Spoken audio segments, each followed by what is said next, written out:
In this tutorial video, I'm going to show you how to use Kahoot. First, when you log in, you're brought to the Find Kahoots page.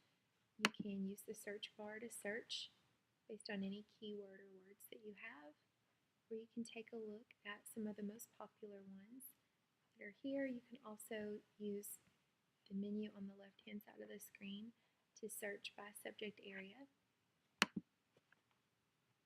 If you find one that you like, you can click play and play it immediately with your students, or you can click on duplicate to add it to your Kahoots page. I'm going to go to my Kahoots. This is where I can see all the Kahoots that I have created. From here I could click play to play them live. I could assign them as homework, which Kahoot calls challenge. If I do that, I set the due date and click create. From here I could give students the link.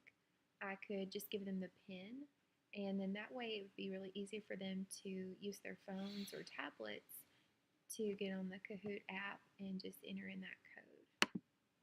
I could also share one that I've created with a colleague. I want to show you how I would create a brand new Kahoot.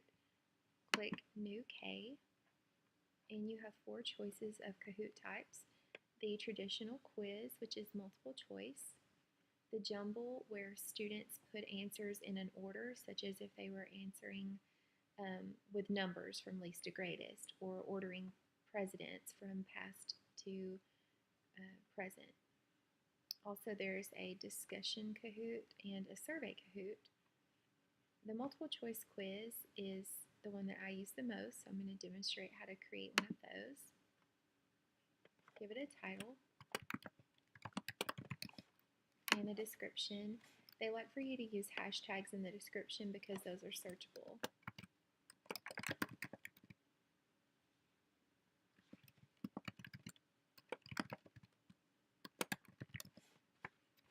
Make sure that it's visible to everyone.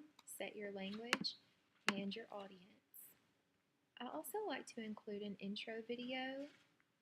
I like to go to YouTube and find like a fun theme song or video that's relevant to the topic. So I'm going to paste that in. And I could also upload an image, but for this one I'm just going to have that intro video. Click OK, go.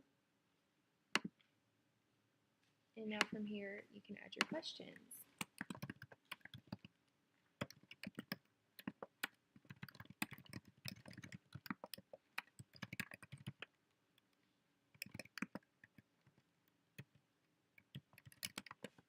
You can select a time limit and choose whether or not to award points.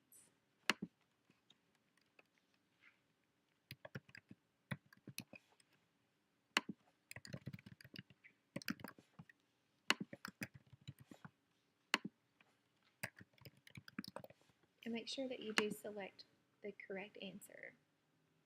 You could also add an image to the question or even a video. Then click Next. Continue on adding your questions, and when you're done, click Save. If you want to play this live with students, you could click on Play It.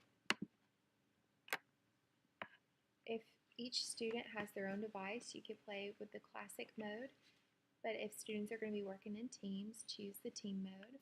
You've also got some game options down here if you want to enable any of these extra features. You could do so. I'm going to choose Classic, and now my intro video will begin, and students will see the code they need to enter to play this. It's nice to have a video in the background so that as students sign up to play, they just get more excited about playing.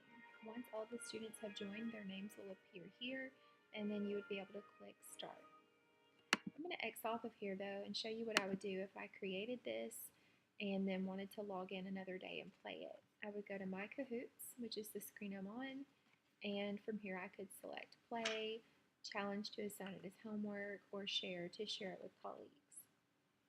Now let's say that the Kahoot is over and I want to look back to determine what were the most missed questions and which students seemed to struggle the most. I could click on My Results, and these are all Kahoots that I've created and played with students before. So I could download those results, on a spreadsheet, or I could save those to my Google Drive. I could even choose to play it again and let students compete to try to get a higher score than they did the previous time. I'm going to show you what happens when I click the download.